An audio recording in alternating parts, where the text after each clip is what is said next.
इस फिल्म को, इस कहानी को कई ऑस्कर अवार्ड्स मिले और इसका सबसे बड़ा कारण था इस फिल्म की एंडिंग। यह फिल्म हमें दिखाती है कि किस तरह से दुनिया में एक दूसरे से लोग मिलते हैं और कैसे वह एक दूसरे की जिंदगी में एक अहम भूमिका निभाते हैं। दोस्तों, ये कहानी है ला ला लैंड की। इस कहानी की शुरुआत में एक लड़की को दिखाया जाता है जो बीच सड़क पर गाड़ी रोककर फोन पर किसी से बात कर रही है। इस लड़की का नाम मिया है। दरअसल यह फोन पर किसी से बात नहीं कर रही बल्कि अपनी लाइनें याद कर रही है। यह लड़की एक एक्ट्रेस है और आज इसका ऑडिशन है। तभी मिया की गाड़ी के सामने एक गाड़ी हॉर्न बजाते हुए रुकती है क्योंकि उसकी गाड़ी को मिया की गाड़ी की वजह से साइड नहीं मिल रही होती। इस गाड़ी में एक हैंडसम लड़का होता है जिसका नाम सेबेस्टियन होता है। मिया सेबेस्टियन को एक एंग्री लुक देती है क्योंकि उसके हॉर्न की वजह से वह डिस्टर्ब हो गई थी और सेबेस्टियन वहां से हॉर्न बजाते हुए चला जाता है। इसके बाद मिया एक कॉफी हाउस जाती है जहां वह जॉब करती है और तभी उसे ऑडिशन का मैसेज आता है। मिया भागते हुए अपने ऑडिशन के लिए जाती है और जब वह परफॉर्म कर रही होती है तभी ऑडिशन रूम के अंदर एक और लड़की आती है। दरअसल कास्टिंग डायरेक्टर का कॉल आया होता है और इस वजह से मिया का ऑडिशन खराब हो जाता है। मिया अपने रूम में वापस जाती है जहां वह अपनी 2 रूममेट्स के साथ रहती है। उसकी रूममेट्स कहती हैं, आज हम हॉलीवुड की पार्टी में जाएंगे, हो सकता है कि वहां तुम्हें कोई पसंद कर ले और तुम्हारा करियर बन जाए। मिया उनके साथ उस पार्टी में चली जाती है लेकिन वह पार्टी में बहुत बोर रही होती है, इसलिए पार्टी से बाहर निकल जाती है। लेकिन जब वह बाहर आती है तो देखती है कि उसकी गाड़ी वहां पर नहीं होती क्योंकि उसने अपनी गाड़ी नो पार्किंग जोन में लगा दी थी। इसीलिए उसकी गाड़ी को पुलिस वहां से उठाकर ले गई होती है और अब मिया पैदल ही अपने घर की ओर जाने लगती है। जब वह एक रेस्टोरेंट के आगे से गुजरती है तो वहां उसे बहुत ही मधुर पियानो की आवाज सुनाई देती है। वह रेस्टोरेंट के अंदर चली जाती है और देखती है कि सामने एक बहुत बड़े पियानो पर एक लड़का बैठा पियानो बजा रहा है। यह वही लड़का होता है जो सुबह उसकी गाड़ी के पीछे हॉर्न बजा रहा था जिसका नाम सेबेस्टियन है। दरअसल आज क्रिसमस होता है, इसलिए रेस्टोरेंट के मैनेजर ने सेबेस्टियन से कहा होता है कि उसे क्रिसमस के ट्रेडिशनल सॉन्ग्स का म्यूजिक ही प्ले करना है। लेकिन जब सेबेस्टियन देखता है कि उसके पियानो की धुन को कोई भी एंजॉय नहीं कर रहा क्योंकि सब आपस में बातें कर रहे हैं, तो वह जैज म्यूजिक प्ले करना शुरू कर देता है जो उसने खुद कंपोज किया है क्योंकि उसे जैज म्यूजिक से बहुत प्यार है। तभी वहां पर रेस्टोरेंट का मैनेजर आ जाता है और इस बात के लिए वह उसे नौकरी से निकाल देता है। हालांकि सेबेस्टियन मैनेजर से बोलता भी है, आज क्रिसमस है, आज ऐसा मत करो, लेकिन मैनेजर उसकी बात नहीं सुनता और उसे नौकरी से निकाल देता है। इस वजह से उसका मूड ऑफ हो जाता है। तभी मिया उसकी तरफ कम्प्लीमेंट देने के लिए आती है लेकिन उसका मूड पूरी तरह से ऑफ होता है, इसलिए वह उसकी बात बिना सुने वहां से निकल जाती है। मिया को यह बात अजीब लगती है। अब कुछ महीने बीत जाते हैं। एक बार जब मिया एक पूल पार्टी में जाती है तो वहां एक ऑर्केस्ट्रा होता है जहां सेबेस्टियन भी पियानो बजा रहा होता है। मिया उसे पहचान लेती है और वह एक सॉन्ग की डिमांड करती है। इसके बाद सेबेस्टियन मिया के पास आता है क्योंकि मिया ने भी सेबेस्टियन को पहचान लिया होता है और वह उस राहत के लिए उससे सॉरी कहता है। मिया सेबेस्टियन से कहती है कि वह एक एक्ट्रेस बनना चाहती है लेकिन फिलहाल वह एक कॉफी हाउस में जॉब करती है। पूल पार्टी खत्म होने के बाद जब सेबेस्टियन जा रहा होता है तो मिया उसे आवाज लगाती है और इसके बाद ये दोनों अपनी गाड़ियों की तरफ जाते हैं। दरअसल पार्किंग वाले ने मिया की गाड़ी कुछ दूर पार्क की होती है, इसीलिए इन दोनों को पैदल चलना पड़ता है और वे देखते हैं कि वहाँ एक बहुत खूबसूरत नज़ारा है। ये दोनों एक साथ मिलकर वहाँ बहुत ही सुंदर डांस करते हैं और डांस के बाद जब ये दोनों एक दूसरे की ओर आने लगते हैं, किस करने वाले होते हैं, तभी मिया की रूममेट का कॉल आता है और ये दोनों डिस्टर्ब हो जाते हैं। इसके बाद सेबेस्टियन मिया को उसकी गाड़ी में बिठाते हैं और वापस उसी तरफ चला जाता है जिस तरफ से वह अभी आया था। यानी वह जानबूझकर मिया के साथ यहाँ तक आया था। उसकी गाड़ी वहीं पर होती है जहाँ से ये दोनों आए थे। मतलब वह मिया से बातें करना चाहता था, उसके साथ टाइम स्पेंड करना चाहता था, लेकिन इन दोनों के दिलों में अभी तक इस तरह की कोई भी फीलिंग नहीं हुई जिसे हम प्यार कह सकें। अगले दिन सेबेस्टियन उसी कॉफी हाउस में जाता है जहां मिया जॉब करती है। दरअसल यह वर्नर ब्रदर्स का कॉफ़ी हाउस है जो हॉलीवुड की बहुत बड़ी बड़ी फिल्में बनाते हैं। मिया सेबेस्टियन से पूछती है, तुम यहाँ कैसे? सेबेस्टियन कहता है, मेरी कुछ मीटिंग्स थी। इसके बाद मिया और सेबेस्टियन कॉफ़ी हाउस से निकल जाते हैं। मिया सेबेस्टियन को वर्नर ब्रदर्स का बाहर का स्टूडियो दिखाती है जहां शूटिंग भी चल रही होती है। मिया कहती है उसकी आंट एक एक्ट्रेस थी, उनके साथ उनकी बहुत सारी पुरानी फिल्में देखी करती थी और बचपन में वह प्ले भी लिखती थी। तभी उसे एक एक्ट्रेस बनने का शौक हो जाता है और वह अपनी ज़िंदगी में सिर्फ और सिर्फ एक्ट्रेस बनना चाहती है। सेबेस्टियन उसे बताता है कि मुझे जैज़ म्यूज़िक से बहुत प्यार है और वह मेरी ज़िंदगी है। मिया कहती है, मुझे जैज़ म्यूज़िक बिल्कुल पसंद नहीं है। यह सुनते ही सेबेस्टियन चलते चलते रुक जाता है और मिया से पूछता है, तुम क्या कर रही हो? मिया कहती है कि अभी तो कुछ नहीं, और वह मिया को एक जैज़ क्लब ले जाता है जहां द जैज़ म्यूजिक बज रहा होता है और वह मिया को पूरे जोश के साथ जैज़ के बारे में इसकी डिटेल्स बताता है। साथ ही वह कहता है, जैज़ म्यूजिक खत्म हो रहा है, वो मर रहा है, इसलिए मैं अपना एक जैज़ क्लब खोलना चाहता हूँ जहां सिर्फ और सिर्फ जैज़ म्यूजिक बजेगा। हाँ, पर साथ ही क्रिएटिविटी भी होगी जहां लोग सिर्फ जैज़ म्यूजिक सुनने के लिए आएंगे। इसके बाद मिया वॉशरूम में जाती है और तभी उसे कॉल आता है। यह कॉल एक कास्टिंग डायरेक्टर का होता है जहां उसने ऑडिशन दिया था। दरअसल उसे सेकंड राउंड के लिए बुलाया गया है। जब मिया यह बात सेबेस्टियन को बताती है तो दोनों बहुत खुश हो जाते हैं। सेबेस्टियन कहता है, रिबल विदाउट अ कॉज। दरअसल यह एक मूवी का नाम है, लेकिन मिया ने यह मूवी नहीं देखी होती और सेबेस्टियन उसे कहता है, तुम्हें यह मूवी देखनी चाहिए, तुम्हारी जिंदगी इस मूवी से बहुत मिलती है। और दोनों योजना बनाते हैं कि अगले दिन शाम को यह मूवी देखने जाएंगे। इसके बाद दोनों क्लब से निकल जाते हैं। अगली सुबह यह दिखाया जाता है कि मिया अपने ऑडिशन का दूसरा राउंड देने के लिए पहुंच चुकी है, लेकिन वह अपनी एक लाइन भी कंप्लीट नहीं कर पाती क्योंकि कास्टिंग डायरेक्टर उसे थैंक्स कह देता है, यानी उसका ऑडिशन हो गया।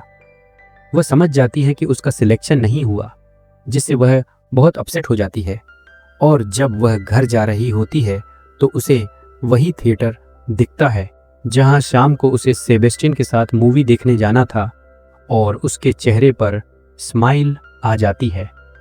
इसका मतलब है कि सेबेस्टियन का साथ उसे कहीं ना कहीं खुशी देता है, वह उसे पसंद करती है।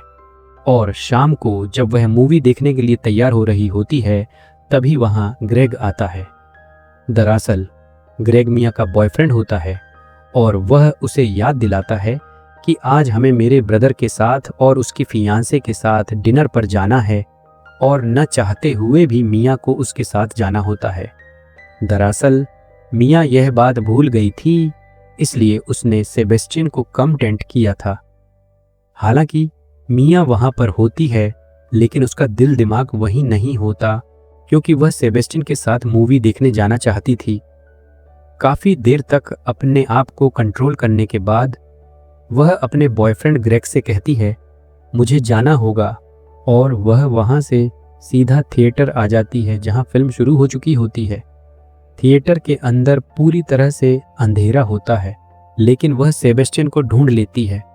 दोनों मूवी देखना शुरू करते हैं और धीरे धीरे इनके हाथ एक दूसरे से टकराने लगते हैं। इसके बाद दोनों एक दूसरे को किस करने के लिए आगे बढ़ते हैं, लेकिन तभी फिल्म में कुछ खराबी हो जाती है और लाइट जल जाती है। इसके बाद वे थिएटर से निकल जाते हैं और एक आइसोलेटेड जगह पर जाकर एक दूसरे के साथ डांस करते हैं और पहली बार एक दूसरे को किस भी करते हैं। अब दोनों रिलेशनशिप में एक दूसरे के साथ घूमते हैं, टाइम स्पेंड करते हैं, एक दूसरे के काम की रिस्पेक्ट करते हैं और एक दूसरे को मोटिवेट भी करते हैं।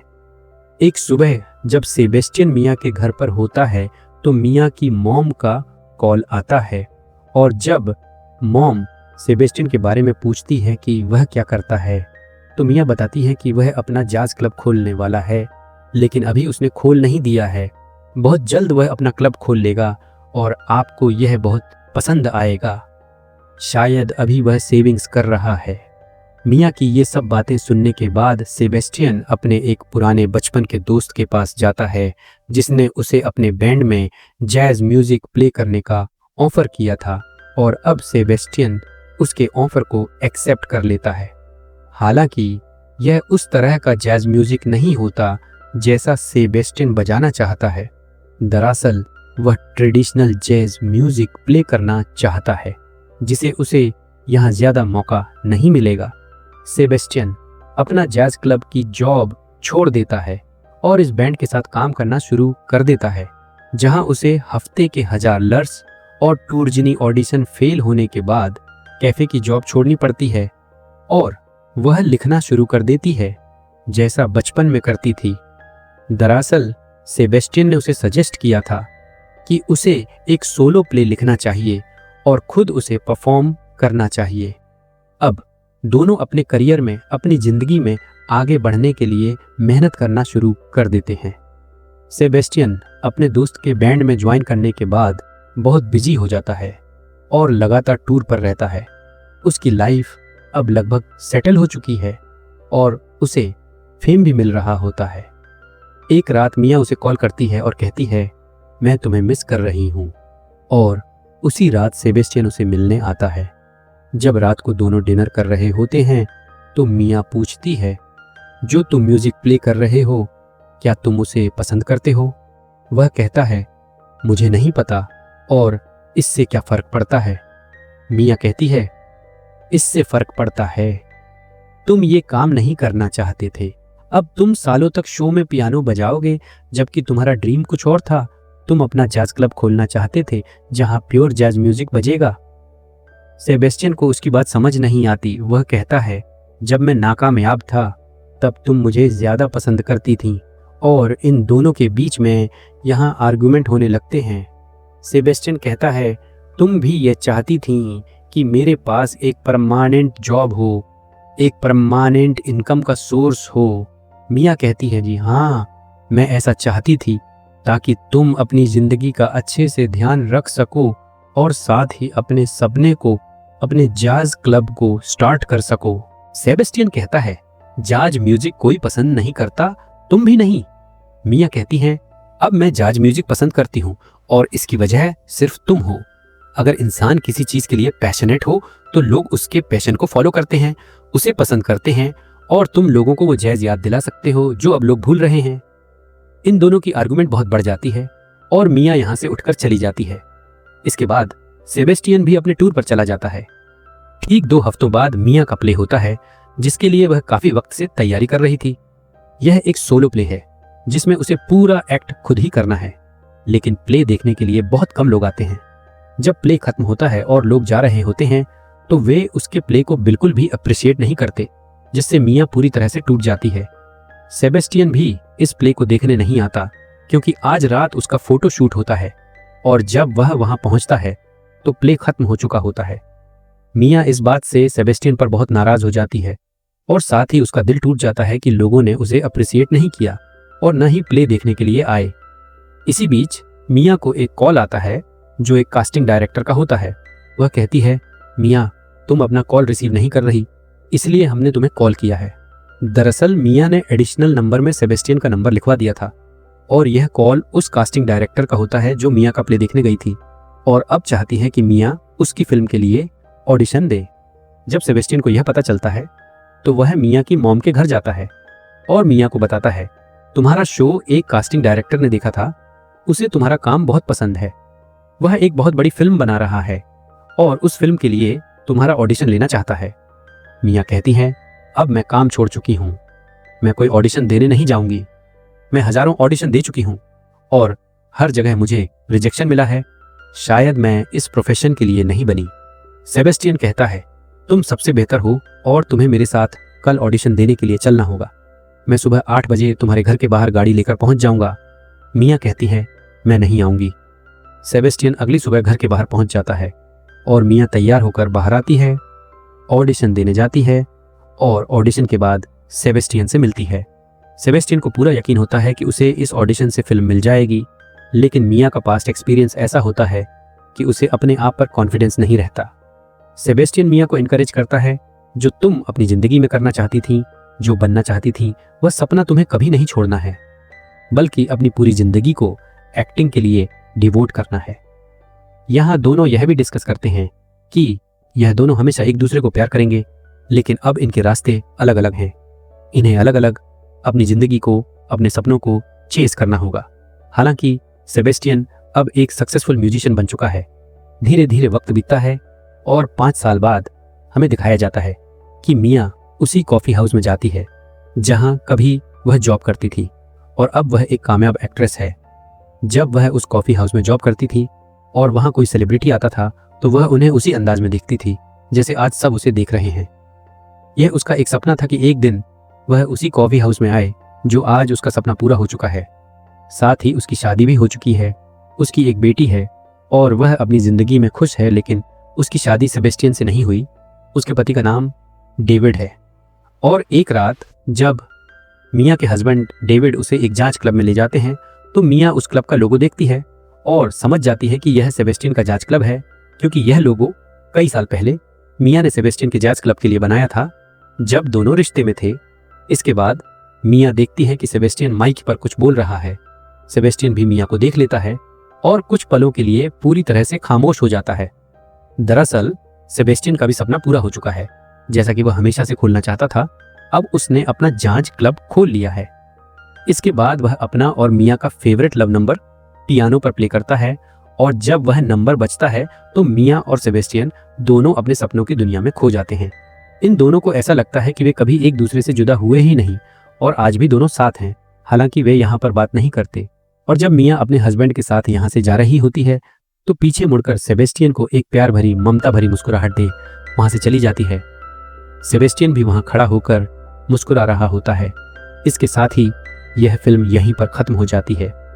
अगर इस फिल्म के राइटर और डायरेक्टर चाहते तो इस फिल्म की एंडिंग भी दूसरी हजारों फिल्मों की तरह कर सकते थे जिन्हें हम लाखों बार देख चुके हैं, लेकिन इस फिल्म का अंत ही इसे खास बनाता है। दरअसल यह फिल्म हमें उस दुनिया का आईना दिखाती है जिसमें हम रहते हैं, जहां हमेशा सब कुछ अच्छा नहीं होता, जहां हमेशा हैप्पी एंडिंग नहीं होती और जहां एक दूसरे की जिंदगी में लोग बहुत बड़ा रोल प्ले करते हैं, जैसे सेबेस्टियन ने मिया की और मिया ने सेबेस्टियन की जिंदगी में किया। अगर सेबेस्टियन की जिंदगी में मिया नहीं आती तो वह कभी भी अपने दोस्त के बैंड में ज्वाइन नहीं करता और बहुत बड़ा पयाने लाई भी नहीं होता। लेकिन उन दोनों ने एक दूसरे की जिंदगी में जो रोल प्ले किया वह शायद इस दुनिया में कोई भी इंसान नहीं कर पाता। और यही कारण है कि आज भी वे एक दूसरे को पसंद करते हैं, प्यार करते हैं, क्योंकि वे एक दूसरे की इंपॉर्टेंस को जानते हैं। इस फिल्म को 11 अलग अलग कैटेगरी में ऑस्कार में नॉमिनेट किया गया था, जिसमें से 5 इस फिल्म ने जीते। एम्मा स्टोन, जिन्होंने मिया का किरदार किया था, उन्हें बेस्ट एक्ट्रेस का ऑस्कर अवार्ड मिला और साथ ही इस पिक्चर ने बेस्ट फिल्म का ऑस्कर अवार्ड भी जीता। यह फिल्म साल 2016 में रिलीज हुई थी। IMDb पर इसकी रेटिंग 8 है। इस फिल्म का बजट $30 मिलियन था और बॉक्स ऑफिस पर इसने लगभग $50 मिलियन की कमाई की थी। उम्मीद करते हैं कि यह कहानी आपको पसंद आई होगी।